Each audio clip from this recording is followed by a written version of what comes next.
Hola, saludos, muy buena noche. Mi nombre es Jesús Eduardo González López, soy médico, soy egresado de la Escuela Latinoamericana de Medicina en Cuba. Tengo un tiempo de experiencia y formación en Colombia y después estuve también con una formación básica en la especialidad de ortopedia y traumatología en la Universidad Noroccidental de Mechnikov en San Petersburgo, Rusia. Pues compañeros, personas en general, en este momento pues me toca a mí compartirles una información que para nosotros desde el punto de vista médico, desde el punto de vista humano, nos ha sido muy primordial saber que la información de innovación acerca de la microbiota, acerca de nuestras bacterias, pues ha sido un parteaguas en la forma de ver muchas enfermedades y el hecho de considerar no solamente que existen sistemas digestivo, respiratorio, neurológico, sino que también existe la microbiota o las bacterias que tenemos en todo nuestro organismo existe de la forma en que debemos considerarlas como si fuesen un órgano. Entonces, pues ahora les voy a compartir la presentación. Espero que esta información sea para ustedes de gran valor, así como lo ha sido para nosotros y para nuestros pacientes que hemos estado manejando hasta el momento con un resultado muy diferente, abismalmente diferente en cuanto a satisfacción comparado con unos tratamientos convencionales. Entonces, pues nuestro tema, la microbiota humana. Y el título, pues, es El universo que te resume y las enfermedades relacionadas. ¿Por qué el universo que te resume? Porque pues, es muy importante, de acuerdo a las teorías de la creación, pues hace 13.600 millones de años se empezaba a formar lo que fue el Big Bang, esas ondas que se empezaron a expandir para formar lo que hoy nosotros conocemos como el universo, y hace aproximadamente 4.570 millones de años empezaron a formarse las estrellas, las galaxias. Después, hace 3.600 millones de años, se formaron las primeras bacterias, que eran las cianobacterias, que eran bacterias que no vivían del oxígeno y a las cuales les debemos la formación de nuestra atmósfera y que aparte son la principal población que se encuentra en el plancton marino y aparte en el ecosistema del agua dulce que nosotros conocemos hasta el momento. Después, progresivamente, nosotros hace 1.500 millones de años apareció la primer célula humana, la primera célula eucariota o animal que conocemos nosotros. Y la diferencia con las bacterias que tiene este tipo de célula es que la célula animal o eucariota o humana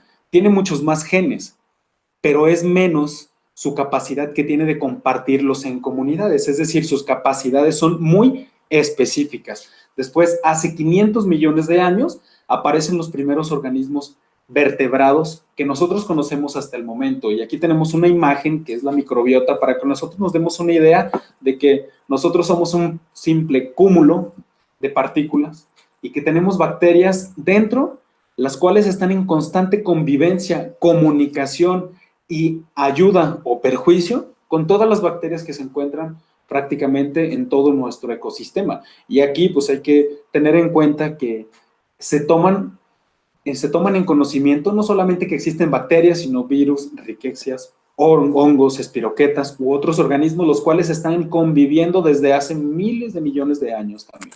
Luego, ¿qué es la microbiota? Pues vamos a hablar en este tema específico de la microbiota que nosotros tenemos, que son las bacterias que se encuentran en un ecosistema conviviendo con nosotros y entre ellas mismas. Y aquí pues tenemos una imagen que nos ejemplifica muy claramente que se encuentran en la piel, en las mucosas y prácticamente en todas las cavidades, tanto del hombre como en la mujer. Por lo tanto, si nosotros somos muy realistas, podemos concluir que es muy importante que no solamente los médicos conozcamos este tipo de temas, sino la población en general y que si somos muy sinceros, hasta el momento, gran parte de la población no conoce la importancia y la repercusión que tiene en nuestra salud, conocer y tratar adecuadamente nuestras bacterias y su diversidad. Como antecedente tenemos, pues en el año 1848 en Inglaterra se empezó a hablar en una primera ocasión que las enfermedades se debían al mal olor y a la mala higiene. Entonces empezaron a reunir los políticos, empezaron a reunir aquellos abogados que empezaron a decir que debido a eso se formaban las enfermedades y había que tomar unas medidas específicas. Construyeron sistemas de alcantarillado y construyeron sistemas de distribución del agua potable. En el año 1860, los tocoginecólogos empezaron a a hablar de lo que se le llamó la teoría de los gérmenes. ¿Cuál era? De que decían que había aquellos microorganismos que cuando estaban en presencia dentro de nosotros o en la periferia podían afectar nuestra salud y empezaron a tomar las primeras medidas de esterilización. Y después, en el año 1900, pues una cita que es muy interesante, que prácticamente el 30% de las muertes se debía a las enfermedades infecciosas. Tenemos una imagen aquí que a mí me parece muy interesante porque si nosotros agarráramos todas las bacterias que nosotros tenemos en nuestro organismo y las pusiéramos en una pesa, pesan entre 2 kilos o 2 kilos y medio. Y aparte, que el 95% de esas bacterias están en nuestro sistema gastrointestinal. Y otra de las cosas es que en proporción somos 10% células humanas o células eucariotas y el 90% son bacterias. Imagínense la repercusión que tiene en nuestra salud. Entonces, tenemos otra imagen que hicieron un estudio en la Universidad de Washington, donde pudieron contabilizar el número de muertes por cada 100,000 habitantes comparativamente en el año 1900 y en el año 2010. Si podemos observar, vamos en un decrecimiento de la incidencia de muertes por enfermedades infecciosas, respiratorias y gastrointestinales, que prácticamente en el año 1900 eran las primeras causas de muerte, y después comparado ya con el avance de la tecnología, ya con el avance de todas las herramientas que hemos tenido para intervenir el cuerpo humano y poder modificar la evolución de su salud, en el año 2010 ya hay una disminución muy marcada de la incidencia de muertes por enfermedades infecciosas y un aumento de las enfermedades crónico no degenerativas o aquellas enfermedades no transmisibles. Y aquí es muy importante una premisa de saber que nosotros somos frutos de la selección natural, pero también somos frutos de la selección artificial. ¿Por qué? Porque el ser humano, a través del desarrollo de las sociedades y de la invención de herramientas y la implementación de nuevas tecnologías de innovación, ha podido modificar de una manera satisfactoria o incluso perjudicial la evolución de la salud de las personas. Luego, aquí tenemos una imagen que pues, habla del desarrollo fisiológico de nuestra microbiota humana, de un niño que está recibiendo toda la información del ambiente externo. Y es muy claro que viene primeramente de todos los microorganismos. Y estamos en las edades que son extremas, es decir, tanto en los niños recién nacidos, en los primeros años de la vida y tanto en los periodos de senectud o vejez, pues la población de nuestras bacterias es muy inestable. ¿Qué quiere decir esto? Cambia. Y solamente en la etapa de adultez es cuando la población de bacterias tiene una evolución que es muy regular, un periodo muy estable. Y aquí tenemos los factores que influyen en el desarrollo de nuestras bacterias. ¿Cuáles son? Uno, si es parto vaginal o si es parto por cesárea. ¿Por qué es esto interesante? Porque hay estudios que dicen, cuando es por parto vaginal, solamente se obtienen bacterias de la madre, y bacterias de la madre que le transmiten prácticamente todo su sistema de defensa. Aquí tenemos algunos ejemplos de ellas. Después, en comparación con los partos por cesárea, en los bebitos no solo se encuentran bacterias de la madre, se encuentran bacterias de los cirujanos, de las enfermeras, del ambiente externo y de todo el ecosistema que se encontraba fuera de él. Por lo tanto, predominan aquellas bacterias, una, que no eran de él, y otra, de la piel de la madre, y que las bacterias de esta piel, pues estaban en una constante relación con bacterias que no eran propias. Por lo tanto, le transmite unos genes que no son aquellos que le van a ofrecer aquel beneficio que va a marcar de una manera determinante la salud de la persona, la salud del ser humano. Después influye también la lactancia y las fórmulas de alimentación. ¿Por qué? Porque en la lactancia se transmiten vitaminas, se transmiten minerales, se transmiten anticuerpos, pero se transmiten bacterias, es algo que se tiene ya documentado. Y en las fórmulas de alimentación vienen vitaminas, vienen minerales, pero la mayoría de ellos no tiene comunidades bacterianas que sean sanas para influir en que el organismo del bebito tenga una adecuada diversidad. Tenemos una imagen aquí que vamos a reforzar lo que hemos estado comentando ahora, que aquí tienes un cuerpo humano y tienes varias imágenes que aquí te van a ejemplificar todo lo que influye en un adecuado desarrollo de nuestras bacterias. Está el canal vaginal, está la lactancia materna, está el contacto que tiene con los primeros seres vivos, está la alimentación, aquellos medicamentos, el contacto con los ambientes intrahospitalarios, el contacto con con animales también. Y una de las cosas importantes, que no va a ser lo mismo en cuanto a la población de bacterias transmitidas en un país como África, como Haití, en un país que esté en vías de desarrollo, a las bacterias que se transmiten en un país desarrollado. ¿Por qué? Porque esas comunidades bacterianas han estado influidos por la tecnología y por la aplicación de herramientas y técnicas médicas que han influido en la modificación de la salud de la persona. Como un ejemplo de estos, pues tenemos las vacunas. Entonces, aquí es muy importante porque pues hasta de nosotros es conocimiento que en la mayoría de las ocasiones pensamos que tanto en la sangre como dentro de nosotros hay un ambiente totalmente estéril. Entonces hay un conocimiento que es equivocado de que tienes que tener un ambiente totalmente limpio, en una higiene extrema, para que entonces no te vayan a atacar los microorganismos viéndolos como malos y entonces desarrolles enfermedades. Pero aquí vamos a romper uno de estos paradigmas, que está comprobado científicamente que se encuentran casi 700 especies de bacterias en nuestra sangre. Se encuentran bacterias dentro del líquido amniótico. Se encuentran bacterias dentro de la circulación fetoplacentaria. ¿Qué es lo que nosotros podemos conocer en esto?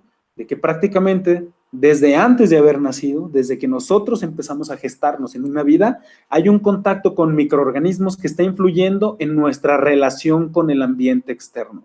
Y en el desarrollo adecuado o inadecuado, influye la alimentación, nuestras emociones, los medicamentos.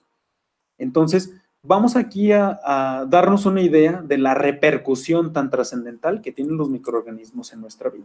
Aquí tenemos una tablita que habla de que se hizo un estudio específico y eso me pareció muy interesante, que en niños pretérminos aumentaban aquellas bacterias que se llaman proteobacterias, que se encargan de degradar o de fraccionar las proteínas o viven de la descamación de nuestra pared intestinal y por lo tanto forman más gas. Se dice que en niños prematuros esto predispone a que haya más aparición de colitis ulcerativa. ¿Qué influye en esto de que pues, el conocimiento del órgano que es nuestra microbiota es tan trascendental que si nosotros podemos cuidarla, podemos tener una salud muchísimo más integral? Después tenemos aquí la explicación de la vía enteromamaria. ¿Qué quiere decir? Que la pared del intestino tiene el sistema de defensa que se llaman placas de Peyer, que tiene un contacto con todo lo que tiene que llegar del ambiente externo por medio de nuestro intestino, sean por medio de las bacterias, sean buenas o sean malas, sean por señalizaciones, llegan a esa pared del intestino, la reconoce, tiene una reacción, sea buena o sea mala, es decir, que sea para inflamar o que sea para poder decir, agente extraño, yo ya lo conozco, no voy a reaccionar ante él, y manda una señal por medio del sistema neurológico, pero también manda bacterias por medio del sistema de la circulación, llegan hasta las células mamarias y también se le transmiten las bacterias del intestino de la mamita a los bebitos por medio de la lactancia. Luego, hay estudios muy interesantes, este es uno realizado en la ciudad de Bogotá por una médico pediatra donde explica la vía enteromamaria, donde ella puede comprobar las especies bacterianas que se pueden transmitir por esta vía. Luego, la microbiota, pues, tiene funciones, no están dentro de nosotros solamente por ocupar un espacio, que de hecho ocupar un espacio les da una función específica, pero las funciones de la microbiota se dividen en tres específicas. Una, las funciones metabólicas. ¿Por qué funciones metabólicas? Porque ayudan a degradar los nutrientes, ayudan a degradar los nutrientes no orgánicos para poderlos convertir en nutrientes orgánicos, ayudan a absorber más iones, producen vitaminas, producen aminoácidos esenciales. Uno de los ejemplos es el triptófano, que es el precursor de la hormona de la felicidad que vamos a hablar más adelante, que es la serotonina. Produce lisina. Y está comprobado que las bacterias producen insulina. Y esto es muy importante. ¿Por qué? Porque tenemos que tratar a la persona desde el punto de vista integral. Y si nuestro órgano, el más grande de hecho, que es la microbiota intestinal, produce insulina, tenemos que tenerlo en un adecuado equilibrio de bacterias buenas que puedan aportarle mucha salud a nuestro organismo. Aparte de ello, produce un ácido que se llama ácido butírico, que es lo que hace que puedan disminuirse aquellas bacterias que son malas en nuestro intestino, sobre todo en nuestro intestino grueso, y que no produzcan gas, que este gas es una de las cosas que nos da un signo de que tenemos una microbiota inadecuada, y cuando aumentan las bacterias que degradan proteínas, que son proteolíticas, entonces se predispone a la aparición de afecciones como los pólipos, como los adenomas y como el cáncer de colon, que el 70% de los casos de cáncer de colon se presentan en el intestino grueso. La segunda función, que es la función de defensa, pues simplemente es que tenemos una barrera. Las bacterias buenas se forman uno a uno en nuestra pared intestinal y no dejan pasar a las bacterias malas. Y cuando no tenemos nosotros unas bacterias buenas, es como si se dejara un hueco en esa pared y ese hueco se rellena por las bacterias malas y entonces nos empiezan a inflamar y a causar trastornos de los cuales vamos a hablar. Y después hay una función trófica. ¿Qué quiere decir trófica? Que está en contacto constante nuestras bacterias con nuestra pared intestinal para tener una comunicación adecuada y entonces producir una relación en nuestro sistema inmunológico para que este sistema inmunológico pueda reconocer todo aquello con lo cual tenemos algún contacto y no desarrolle una respuesta negativa o una respuesta inflamatoria. Y aquí es muy importante conocer nosotros de qué nuestro sistema inmunológico debería reconocer prácticamente todo, desde todo lo que es polvo, polen, algún alimento, algún medicamento, para que entonces, una vez reconociéndolo, le diga prácticamente, pues ¿sabes qué? Pues tú eres alguien que ya está dentro de mi memoria, yo no voy a desencadenar ninguna reacción inflamatoria cuando tú llegues aquí conmigo y por lo tanto no voy a enfermar. Si lo traducimos esto en un lenguaje muy específico, es decir que las alergias o enfermedades inmunológicas donde nuestro cuerpo reacciona ante lo propio como si fuera extraño y lo daña, lo destruye ese tejido y hace que pierda su función, como la diabetes mellitus tipo 1, como las enfermedades como la esclerosis múltiple, como lupus eritematoso sistémico, todas las alergias como la enfermedad de Crohn también. Simplemente estas enfermedades no deberían desarrollarse si tuviéramos una adecuada integridad de nuestra microbiota intestinal. Luego, pues aquí vamos a hablar de los factores de riesgo para que la pérdida de la diversidad microbiana nos pueda enfermar. Y uno, pues es muy interesante saber y estar conscientes del impacto que tiene la vida moderna en nuestra salud. ¿Y cuál es la vida moderna?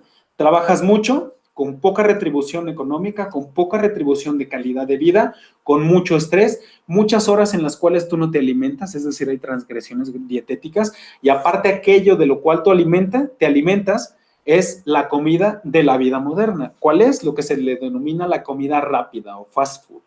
¿Cuál es? Dietas altas en carbohidratos, altas en harinas, altas en sustancias que te causan inflamación y por lo tanto tú te encuentras enfermo. Y aquí es muy importante hablar de la repercusión que tiene el consumo de azúcar en nuestra dieta y que puede causar un daño que nosotros, por no conocerlo, es bastante perjudicial en nuestra salud. Habla de que la Organización Mundial de la Salud, el 5 de marzo del 2014, dijo que una persona que tenga un peso normal solamente puede consumir 25 gramos de azúcar al día. Y aquí es muy interesante. ¿Por qué? Porque Brasil es el primer lugar en toda Latinoamérica, 152 gramos. Después viene México con 104 gramos. Después viene Colombia con 100 gramos y al final Estados Unidos. Después, aquí nosotros tenemos que estar muy conscientes porque estas son cifras que deberían ser alarmantes para nosotros, porque el azúcar en nuestra dieta es uno de los alimentos más inflamatorios y que causan más trastornos en nuestra salud.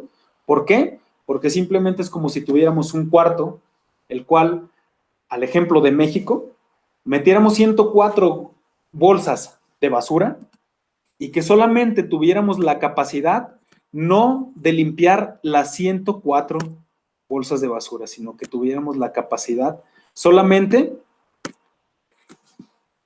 de limpiar 25 bolsas. Y eso si tuviéramos un peso adecuado.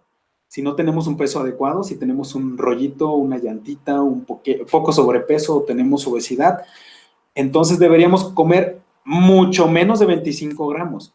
Pero tenemos que ser muy conscientes que la industria del azúcar está escondida de muchas maneras. ¿Por qué?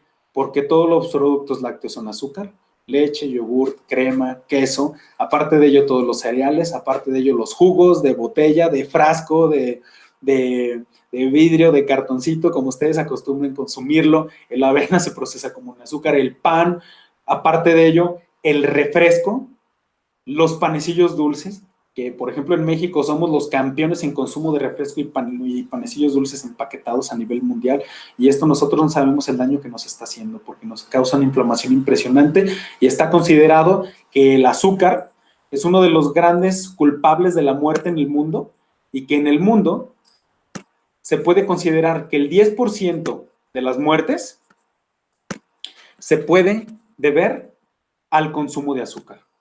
Entonces, vamos a regresar aquí a la presentación. Aquí tenemos esta imagen, lo que yo les estaba comentando. Luego, tenemos aquí abajo toda una serie de bebidas energizantes de consumo como gaseosas o refrescos, jugos. Si podemos ver aquí, en esta línea es el límite de los 25 gramos de azúcar. Por encima son los excesos, pero aparte de ello no solo consumimos un líquido, sino que consumimos pastelitos, papitas o mecato, como le llaman en Colombia. Entonces, imagínense todo lo que estamos consumiendo actualmente. Y algo muy interesante de otro de los factores de riesgo para que nuestra microbiota se enferme o pierda su diversidad. ¿Cuál es el consumo de los antibióticos?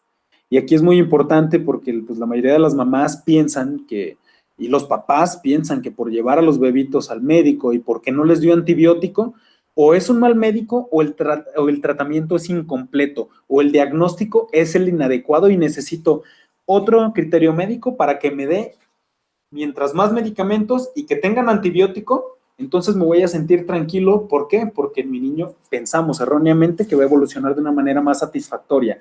Y aquí es importante saber y estar muy conscientes que las infecciones se dan por varios microorganismos, por virus, por hongos, por riquecias, espiroquetas, aparte por bacterias, pero la única que necesita tratamiento antibiótico son las infecciones bacterianas. Y aquí tenemos un ejemplo desde una gráfica a mi izquierda, de en el año 1950, cómo fueron disminuyendo con el uso de los antibióticos las enfermedades infecciosas, respiratorias y gastrointestinales. Y al lado derecho, desde el año 1950, que se pudieron implementar el uso de los antibióticos, pues disminuyeron las infecciones, pero aumentaron los trastornos crónicos y trastornos inmunológicos, como la enfermedad de Crohn, esclerosis múltiple, asma, alergias y diabetes tipo 1. Y otro de los factores muy importantes es la inflamación de nuestras bacterias. ¿Por qué? Porque la inflamación nos lleva a que caigamos en un desequilibrio, como vemos en la palabra disbiosis, que es una pérdida de la diversidad bacteriana. Y al otro lado tenemos una eubiosis, que es un balance adecuado. El balance adecuado nos da bienestar. Por supuesto que tenemos una buena diversidad, una función intestinal adecuada y un sistema inmunológico que reconoce todo y por lo tanto, como ya lo conoce, no reacciona de una manera inadecuada ante ello, no lo inflama y no causa daño en nuestro organismo. Y en el caso cuando hay un desequilibrio de nuestra diversidad bacteriana en nuestro intestino, hay una alteración en el comportamiento, hay una percepción elevada del dolor, exagerada del dolor, y por lo tanto la función intestinal y la inflamación pues están trastornadas y ahí se empiezan a manifestar las enfermedades. Esta imagen es muy interesante porque cuando tenemos bacterias, que se les dice comensales, es decir, que aportan cosas buenas, que predominan sobre las oportunistas, aquí no hay permeabilidad intestinal, es decir, no hay un intestino poroso y no pasan toxinas, no pasan bacterias malas, ni metabolitos o productos de fermentación malos, y por lo tanto, no se desencadena un proceso inflamatorio. Hay una mejor sensibilidad a la insulina y hay una mejoría marcada en la función metabólica. En su contraparte, cuando predominan las bacterias que son oportunistas sobre aquellas que nos ayudan, hay una alteración de la permeabilidad intestinal donde pasan bacterias, pasan toxinas, pasan metabolitos o productos de fermentación malos al torrente sanguíneo y causan un proceso inflamatorio, una, una, una reacción tóxica en nuestro organismo. Hay un aumento de la resistencia a la insulina y hay una alteración en el depósito de grasa y alteración en la reacción de nuestro sistema inmunológico. Y todo esto se debe ¿a qué? A trastornos en nuestra alimentación, con dietas altas en azúcares, altas en grasas, que seamos sedentarios y el uso inadecuado y el abuso de los antibióticos. Aquí tenemos una imagen muy interesante que nos habla de lo que es la permeabilidad intestinal, que ya les he mencionado sobre ello, que es simplemente, tenemos una pared intestinal. Cuando esta pared intestinal tiene una diversidad bacteriana que sea pobre, ¿por qué es pobre? Por el estrés, por las toxinas, que haya partículas negativas, por los medicamentos y antibióticos, por la mala función de nuestros órganos. ¿Qué es lo que sucede en nuestro intestino? Imagínense que tenemos una pared intestinal que se encuentra trastornada por todas estas alteraciones que les he comentado hasta el momento. Tenemos una pared intestinal de esta manera. ¿Qué pasa cuando llegan las toxinas? ¿Qué pasa cuando llegan los medicamentos que no usamos y antibióticos? Cuando nos estresamos, cuando nuestra alimentación es inadecuada, ese intestino, que era fuerte, que era cerrado, empieza a abrirse, se empieza a hacer poroso de esta manera. Y cuando hay esas ventanitas que ustedes observan aquí, entonces pasan las bacterias malas, pasan los productos de la digestión de las bacterias o metabolitos malos, pasan toxinas y entonces nos desencadenan la reacción tóxica que ya les he comentado y después de ello hay un proceso inflamatorio sustancioso que es lo que nos hace enfermarnos de diversas patologías dentro de nuestro organismo. Entonces, aquí es muy importante que nosotros seamos conscientes de cómo estamos influyendo en nuestra salud. ¿Para qué? Para que busquemos las mejores herramientas para mejorarla. Después de ello, tenemos la influencia de la microbiota en nuestro comportamiento. Este es un estudio que se realizó en ratones.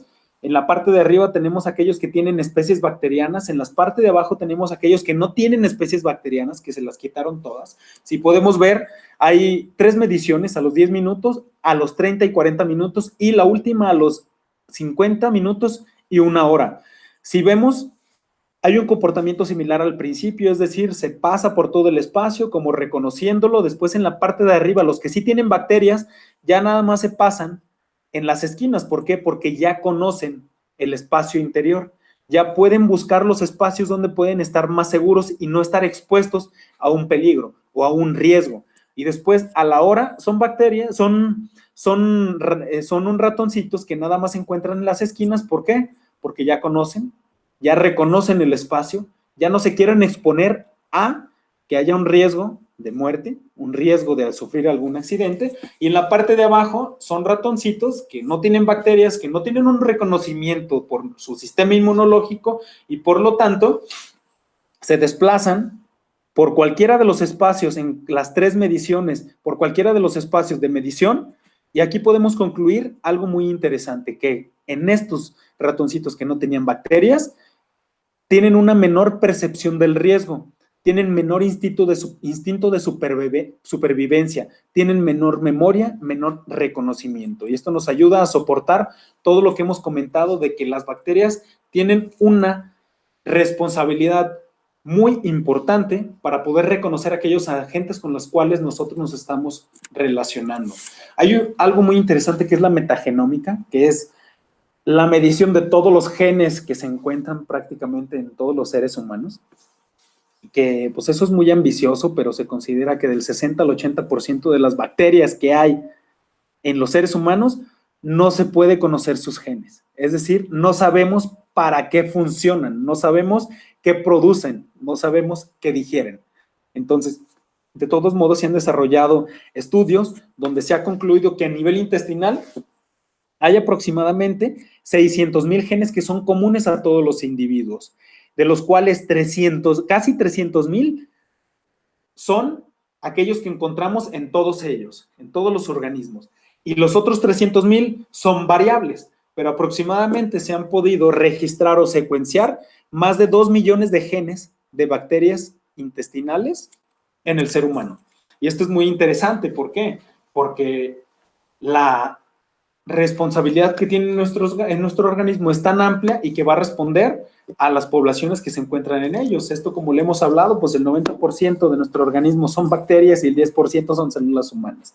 El 60-80%, como ya lo comentamos, de las bacterias no se pueden registrar, no se pueden secuenciar. Y por lo tanto, una vez que se puedan registrar todos los genes de todas las bacterias que tenemos, pues es un proyecto tan ambicioso que el objetivo sería conocer las funciones de cada una de ellas y poder intervenirlas para poder tener una adecuada salud. Aquí es muy importante que habla de la relación o la correlación que hay entre una adecuada diversidad bacteriana y los marcadores metabólicos en nuestra salud. Aquí podemos ver que cuando hay pocos genes, que eso quiere decir que hay poca diversidad bacteriana, o cuando hay muchos genes o con alta diversidad bacteriana, esto influye en muchos parámetros. En la edad es diferente, en el índice de masa corporal, en el peso, en la grasa, en la resistencia a la insulina, en la insulina misma, el índice OMA, que es resistencia a la insulina, los triglicéridos, ácidos grasos, en nuestra hormona que se llama leptina, que sirve para a nosotros indicarnos cuándo ya estamos satisfechos a la alimentación. Y por el efecto de la vida moderna, de tanto que nosotros nos devoramos o tanto que introducimos en nuestro organismo, perdemos la capacidad de reconocer en qué momento estamos satisfechos y por eso por eso nosotros nos alimentamos en exceso. Y sobre los parámetros inflamatorios en nuestro organismo. Y aquí lo importante que se ha comprobado que un organismo con poca diversidad bacteriana come más, gana menos peso, tiene menos energía, aprovecha menos el oxígeno y puede compartir menos aquellos genes para poder tener unas mejores funciones en nuestro organismo. Y aquí hay enfermedades relacionadas con la disbiosis intestinal. ¿Qué es la disbiosis? La pérdida de diversidad o desequilibrio bacteriano, que son enfermedades inmunológicas y enfermedades crónico-degenerativas.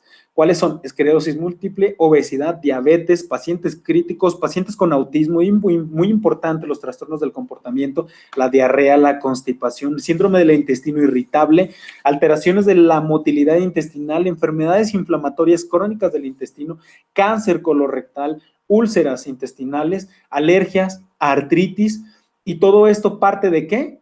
Como tenemos poca diversidad bacteriana por todos los factores de riesgo que hemos comentado, hay una mala función intestinal y hay una mala respuesta de nuestro sistema inmune.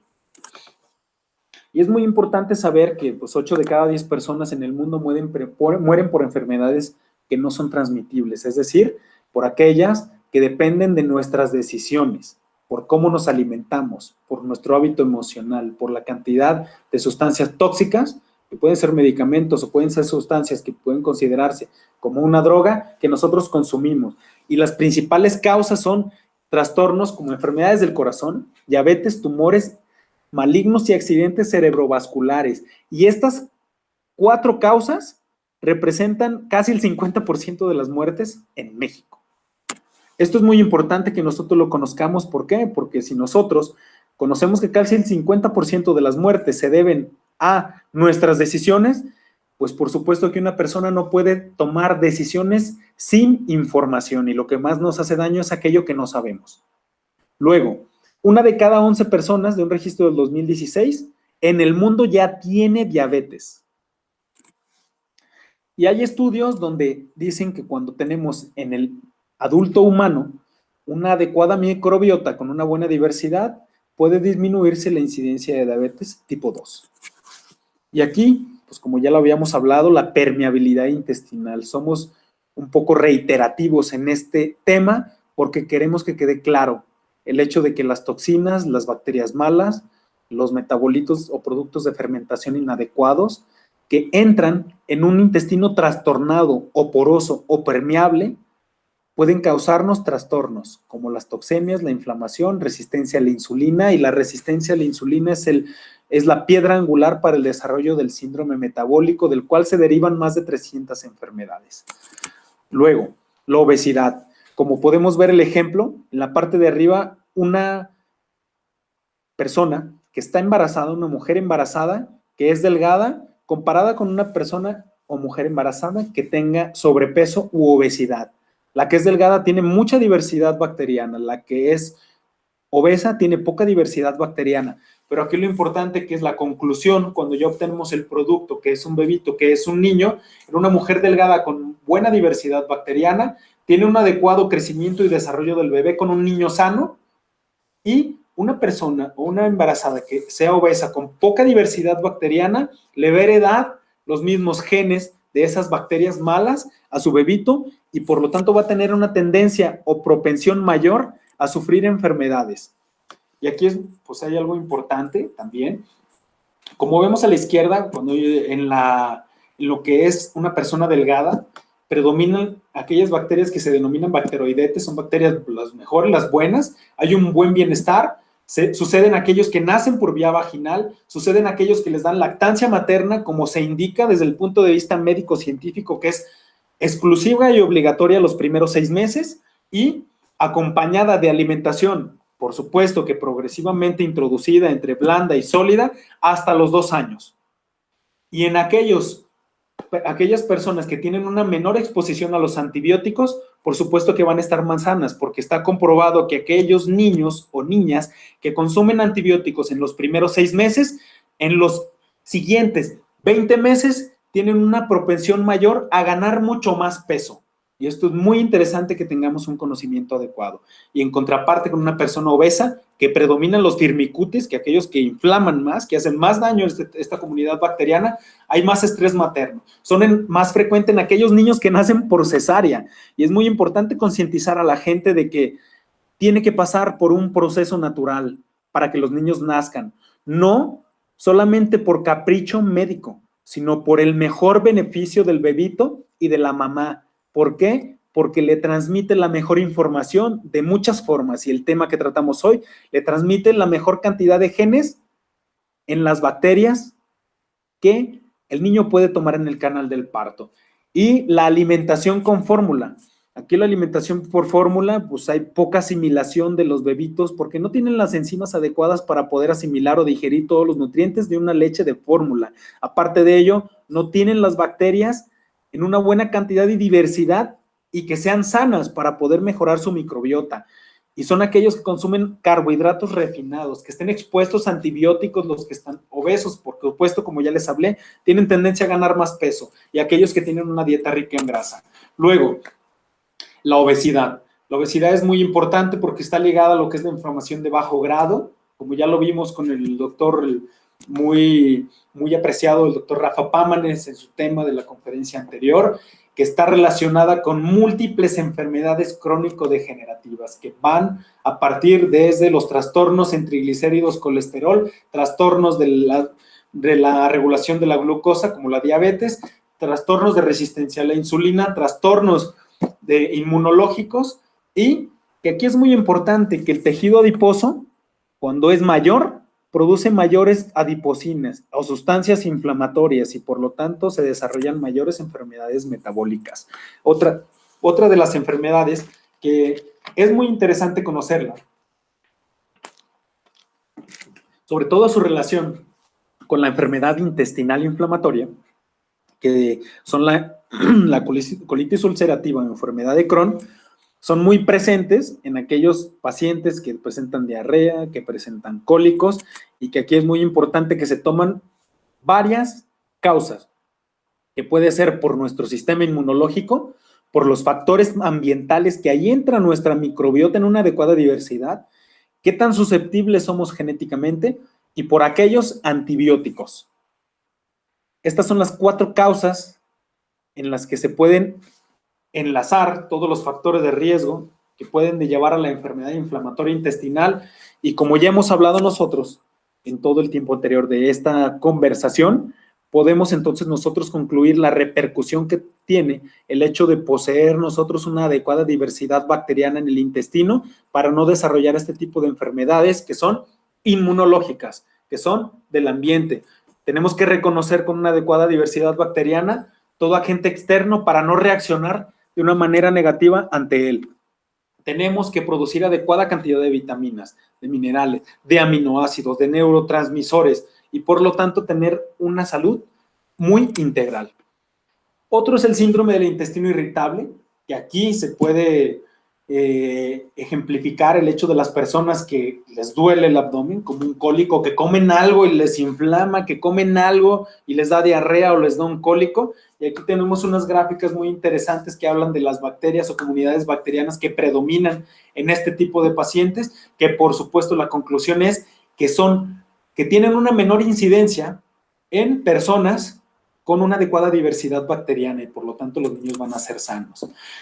Otro de los temas interesantes que debemos conocer es el eje cerebrointestinal, que es cómo nuestro cerebro y nuestro intestino están comunicados y cómo nuestra microbiota juega un papel primordial en que esa comunicación, tanto del intestino hacia el cerebro como viceversa, sea funcional, sea adecuada para que nosotros tengamos una buena salud.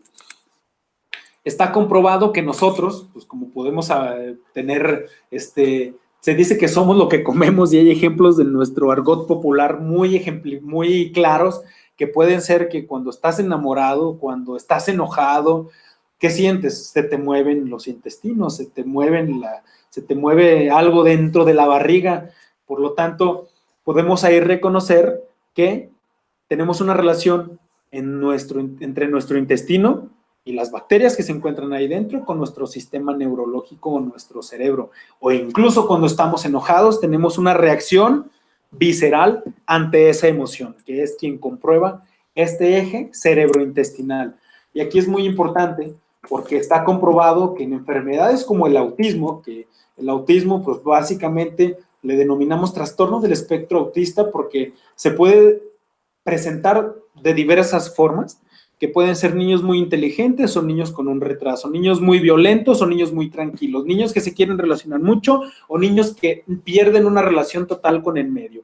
Y entonces está comprobado que este tipo de pacientes, este tipo de personas sufren trastornos sobre todo a nivel intestinal y que las primeras causas de su consulta o los primeros trastornos que ellos presentan son intestinales, como estreñimiento, como diarrea, como dolores, trastornos por parásitos, trastornos por cólicos, en enfermedades celíacas, y que aparte de ello es muy interesante conocer la función que tiene el hecho de una hormona que se llama serotonina. ¿Por qué? Porque esta serotonina participa en muchas de las funciones de nuestro organismo y que en los trastornos de ansiedad y depresión tiene una función muy primordial. ¿Por qué?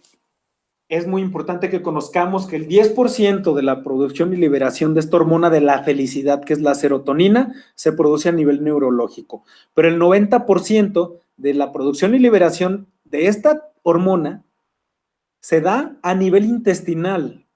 ¿Y por quién se da? Por nuestras bacterias. Como lo mencionamos al principio, nuestras bacterias producen un aminoácido esencial que se llama triptófano, que es un componente para producir la serotonina. Y por lo tanto, si no nos alimentamos bien, si les damos antibiótico a los niños en un momento determinado que no les corresponda, porque no sea la indicación médica, porque no lo requiera, si aparte de ello tenemos un hábito emocional que influye en que tengamos trastornos a nivel intestinal, esto va a hacer que no produzcamos ese otro 90% de la serotonina u hormona de la felicidad en una cantidad y calidad adecuadas. Y por lo tanto, vamos nosotros conociendo que gran cantidad de personas que estamos en este mundo, pues no sabemos a qué venimos, no sabemos para qué, no sabemos a dónde vamos y que seamos conscientes que cuando recibimos un tratamiento que sea a nivel psicológico, a nivel psiquiátrico, debe llevar un componente muy importante para que influya en ese otro 90%, que es en una adecuada alimentación, en una adecuada indicación de medicamentos. Porque si nada más tratamos a nivel neurológico, estamos influyendo solamente en el 10% del problema. Luego vienen las enfermedades alérgicas o las enfermedades autoinmunes. Y aquí es muy interesante pues, recordar que nuestro sistema inmunológico a nivel intestinal, a través de esas placas de Peyer o policías a nivel intestinal, que reconocen todo tipo de sustancia, todo tipo de bacteria, y por lo tanto, si están sanos, no reaccionarían inflamando nuestros órganos, inflamando nuestro intestino. Aquí se hizo un estudio en Alemania, en la ciudad de Baviera, donde pusieron a niños en lugares donde había gran cantidad de toxinas o endotoxinas en los colchones. ¿Y qué fue lo interesante? Que los niños que estaban en lugares con muchas toxinas desarrollaron menos enfermedades alérgicas, en contraparte con niños que se pusieron en lugares con una higiene excesiva, con menos bacterias.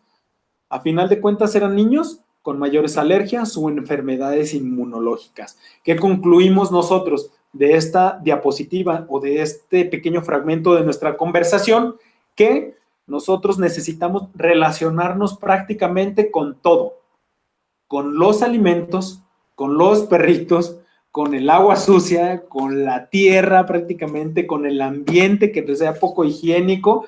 ¿Por qué? Porque nuestro organismo y sistema inmunológico necesita reconocer y relacionarse con todas nuestras bacterias para que entonces puedan tener una comunicación que sea saludable y no causar trastornos inflamatorios y no enfermarnos prácticamente.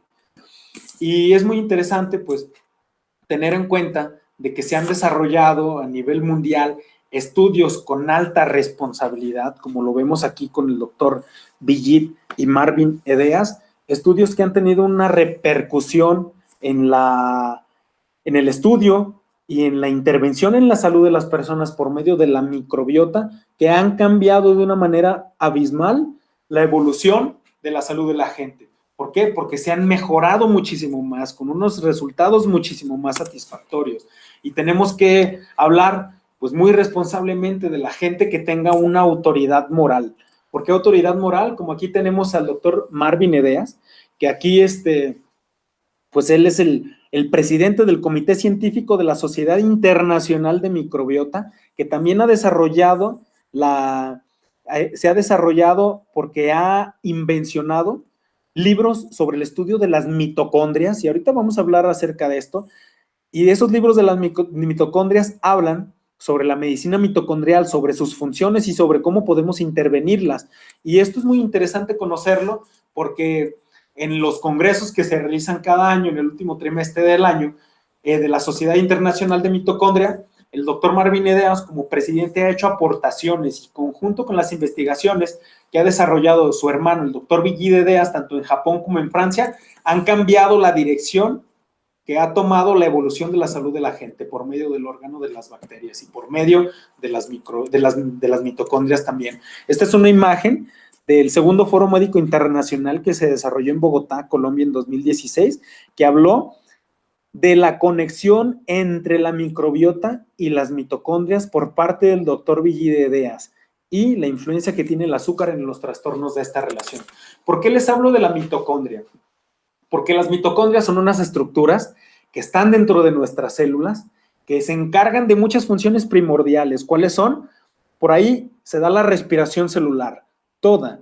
Ahí se produce toda la energía del organismo. La parte más sensible del material genético, ahí se produce. Por ahí se procesan proteínas y grasas. Y toda la hidratación de la célula se da en las mitocondrias. Aparte de ello, está comprobado que el 70% de nuestro peso son mitocondrias. Y aparte de que el 70% de nuestro peso sean mitocondrias, está comprobado que si buscamos, sobre todo pues a nivel médico, hay muchos que no conocíamos de este tipo de enfoque de investigación y de enfoque de los tratamientos, pues aparte del 70% de nuestro peso que sean mitocondrias, está comprobado que prácticamente todos los trastornos primero comienzan por un daño mitocondrial. La mitocondria tiene que trastornarse para que caiga en una disfunción y por lo tanto la célula se inflame, pierda su circulación y tenga menos energía, respire menos, tenga más trastornos genéticos o más propensión a tener trastornos genéticos y aparte de ello que la célula se hidrate menos y por lo tanto si tenemos esas condiciones, por supuesto que se empieza a desarrollar el terreno fértil para que cualquier enfermedad pueda diagnosticarse, pueda manifestarse. Entonces, pues aquí es muy interesante que nosotros conozcamos estos tipos de enfoque porque son enfoques de innovación en cuanto a la intervención que tenemos ahora y que pues el doctor Marvin y el doctor Villid Edeas han tenido una repercusión muy grande Y la investigación que se tiene es que las mitocondrias y la microbiota están relacionadas desde sus antecedentes, desde dónde nacen. ¿Por qué? Porque el ADN, tanto de la mitocondria y microbiota, son circulares. ¿Cómo se replican o se duplican? Las dos se tienen que dividir para poder aumentar el número. Y el origen, tanto de las bacterias intestinales o microbiota como de las mitocondrias, todo viene de origen materno. Y aquí el doctor Villideas, una conclusión que él dijo fue que los estudios han mostrado que la pobre diversidad o el pobre balance de nuestras bacterias intestinales podría causar obesidad, resistencia a la insulina, enfermedades o desórdenes neurodegenerativos, y que eso puede modular el sistema inmune. Y que, por ejemplo, se hizo un estudio pues, en Japón de la gente que tiene más longevidad, por supuesto en la isla de Okinawa, es donde tenemos un registro mayor, es la población que tiene mayor cantidad o mayor diversidad bacteriana, pero que se alimentan a partir de unas sustancias que han permanecido a lo largo de millones de años y que tienen una repercusión a nivel de mitocondrias, a nivel de microbiota, que es trascendental, que son los polifenoles y los alimentos fermentados. ¿Y por qué les hablo de esto? Porque pues después de toda la información que les hemos brindado hasta el momento, después de lo que es la microbiota, de sus factores de riesgo, de cómo la alimentación, medicamentos, antibióticos, emociones influyen en que nosotros perdamos ese balance adecuado de nuestra microbiota, pues no solamente esta información tiene que ser un dolor de cabeza, sino como ya les he hablado sobre la investigación que han desarrollado estos científicos de talla mundial, pues existen soluciones de innovación que tienen un efecto contundente y que tienen un mejor desarrollo para mejorar la calidad de vida de la gente. Entonces, pues para esto, pues las estrategias, primero debemos identificar en qué edad se encuentra la persona que vamos a intervenir o nosotros mismos, si nacimos por vía vaginal o por vía de cesárea, la alimentación inicial que tuvimos. Después de ello, pues cómo está nuestro sistema inmunológico, la de nuestras condiciones metabólicas también. Y al final de ello, lo último es que existen herramientas para intervenir nuestras bacterias intestinales. ¿A través de qué? Una, a través de probióticos. ¿Qué son los probióticos? Se les dice péptidos u oligosacáridos. Son cadenitas pequeñas de azúcar que sirven para alimentar a las bacterias. Después la otra herramienta son los probióticos. ¿Qué son los probióticos? Son comunidades bacterianas, pero por supuesto que lo que se tiene que introducir deben ser bacterias buenas. ¿Cuál es la situación con los probióticos? De que pues los que más duran se encuentran en el organismo registrados hasta después de 2 semanas de que se administran, es decir, no hay una repercusión tan fuerte en la salud de la persona. Después se encuentran los alimentos funcionales. ¿Cuáles son los alimentos funcionales? Aquellos que causan un impacto muy contundente en la salud de nuestro organismo. Y después, el otro ejemplo que viene como herramienta es el trasplante fecal. ¿Cómo se puede definir esto? Simplemente transmitir o trasplantar material fecal, popó, o nuestra, o de un familiar, o de una persona a través de todo un protocolo de tratamiento, de investigación para cuidar una adecuada diversidad bacteriana, que se meten por una sonda, se meten por colonoscopía también, y que una vez estando en nuestro intestino, pues nos aportan bacterias que pueden ser buenas. ¿Cuáles son las desventajas con esto? De que no se encuentra en la actualidad una cantidad suficiente de estudios que fundamenten que el trasplante fecal es efectivo en nuestro organismo. ¿Por qué? Porque vamos al principio, el 60 al 80% de las bacterias que tenemos en nuestro intestino no las conocemos, no conocemos sus genes, no sabemos para qué funcionan. Y si nosotros hacemos un trasplante fecal, puede ser bueno, pero podemos transmitirle cosas que no sabemos que van a causar trastornos a nivel intestinal, donde ese espacio que ocupan las bacterias buenas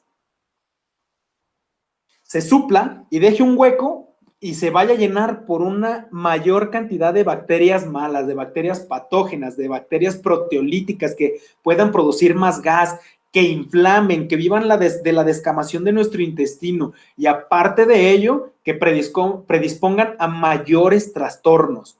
Pólipos, adenomas, enfermedades crónicas, puede ser cáncer, puede ser trastornos inmunológicos como alergias o enfermedades como diabetes o lupus o esclerosis múltiple, como ya lo hemos comentado. Entonces, actualmente se considera que el trasplante fecal pudiese ser una opción, pero tiene que haber todavía un camino muy largo para recorrerse, para que haya un protocolo de investigación a partir de un proyecto, que pase por un comité de ética y después que se implemente en tratamientos para las personas, para lo cual pues todavía falta mucho tiempo. Hay algunas enfermedades para las cuales funciona muy específica, pero son uno de millones. Por lo tanto, no es una herramienta que sea recomendada. ¿Y cuál es la siguiente herramienta?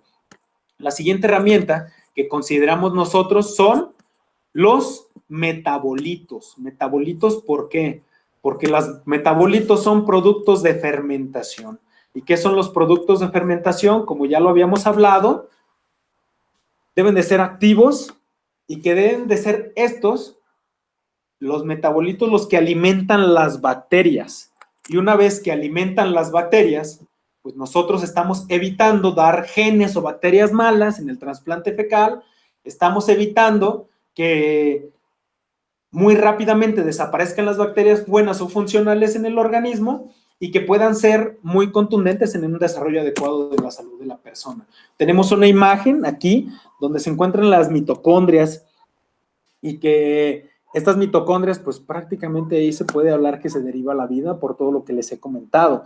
Y en unas letras azules tienen lo que hace bien, en las letras rojas lo que hace mal. Los probióticos son muy buenos porque en probióticos damos bacterias buenas, pero la desventaja es la duración, como ya les hemos comentado, en el organismo. Después están los metabolitos activos. ¿Por qué los metabolitos activos? Porque ahí le estamos dando el alimento a aquellas bacterias buenas para que puedan crecer, puedan desplazar a aquellas patógenas o malas y podamos tener mejor salud. Luego vienen los probióticos, que son los alimentos para esas bacterias buenas. Después los polifenoles. ¿Qué son los polifenoles? Son sustancias con una capacidad impresionante de antioxidación.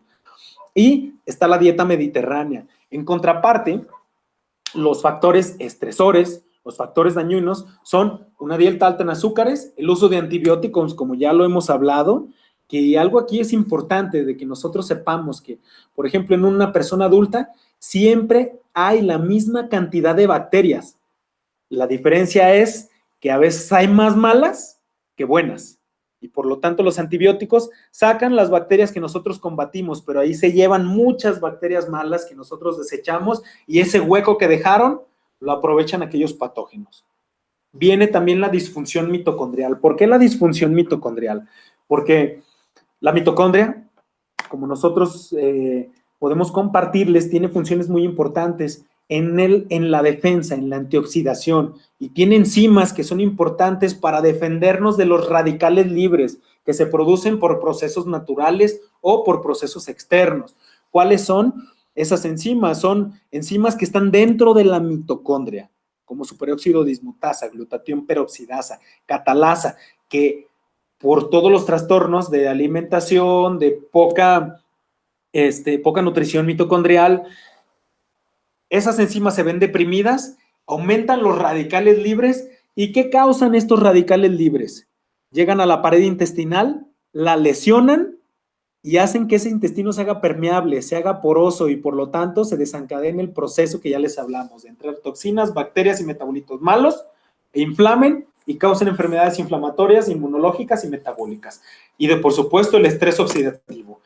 Y aquí es muy interesante la tecnología que desarrollaron el doctor Villit y Marvin Ideas, que es soluciones a partir de nanobiotecnología, para que se den una idea de la cantidad tan minúscula que es la millonésima parte de un cabello.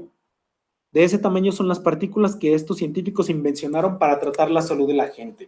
Aquí está esa partícula, que es una nanopartícula. ¿Cuál es la ventaja de manipular con nanobiotecnología? Que se controla la liberación de las sustancias que tienen polifenoles, que se controla también no solo que la liberación sea buena, sino el tiempo de la liberación a partir de las necesidades del organismo, en este caso de la célula.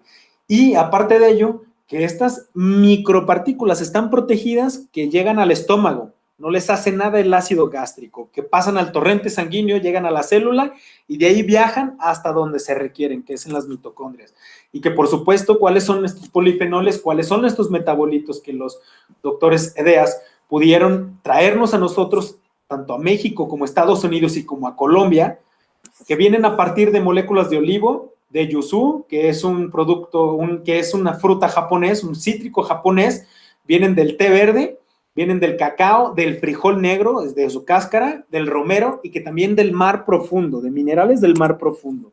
Y por supuesto que a partir de toda la investigación que han desarrollado los científicos y todo el alcance que han tenido en la certificación y que porque sus investigaciones funcionan en la salud de la gente, pudieron entidades a nivel mundial como la EFSA, que es la Autoridad Europea de Alimentos Seguros, como el Instituto Luis Pasteur, como la Sociedad Internacional de Antioxidantes, como el BCCG, que es quien regula que un alimento o medicamento o nutriente no genere ni tolerancia ni dependencia, es decir, que no sean drogas.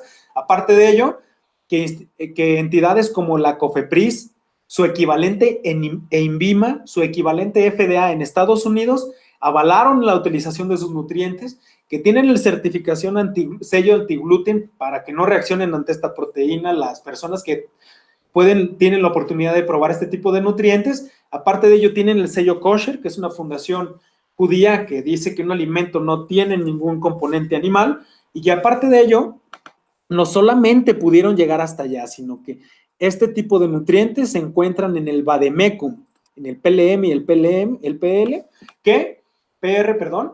que son los libros en los cuales nosotros, desde el punto de vista médico, podemos encontrar cualquiera de los medicamentos.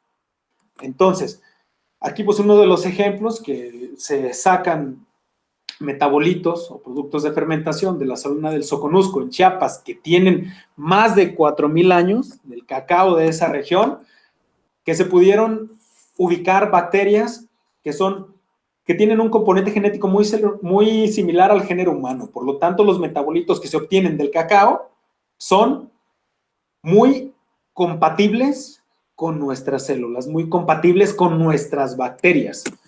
Luego, pues los beneficios de manipular a este nivel tecnológico, los beneficios de utilizar polifenoles y metabolitos es que a nivel cerebral tienen un mejor rendimiento, tienen un mejor funcionamiento de la actividad de neurotransmisores. Aparte de ello, hay un mejor balance hormonal, hay más energía a nivel mitocondrial, y como ya les hablé que todos los trastornos pasan por un daño molecular, pasan por un daño mitocondrial, por supuesto que pues prácticamente todas las enfermedades pueden no solo prevenirse, sino que disminuir su progresión.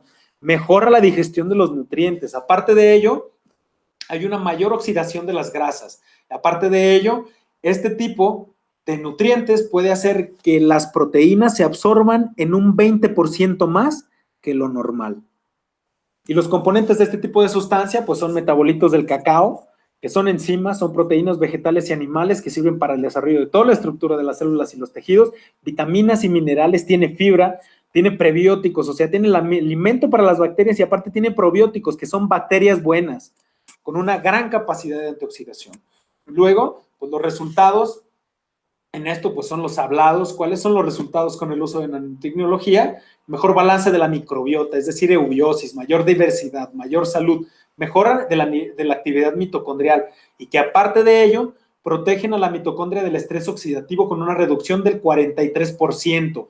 ¿Y esto de qué nos habla? De que el sistema natural de defensa ante esa oxidación se mejora de una manera natural.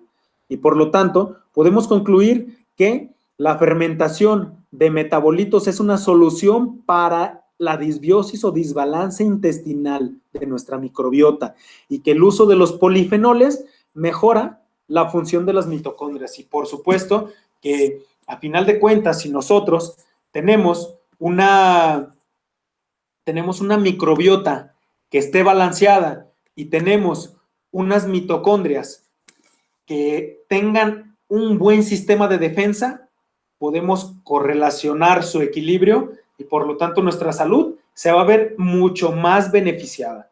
Entonces, pues, en esta pequeña conversación que tuvimos, que pues la verdad que fue un poco extensa, esperamos haber compartido con ustedes información que sea de valor, que le den el valor que nosotros como médicos le estamos dando a esto, que le den el valor que nosotros lo que hemos visto en la salud de la gente, que le ha cambiado de una manera muy trascendental, por supuesto, ustedes se den la oportunidad de probar este tipo de tecnología.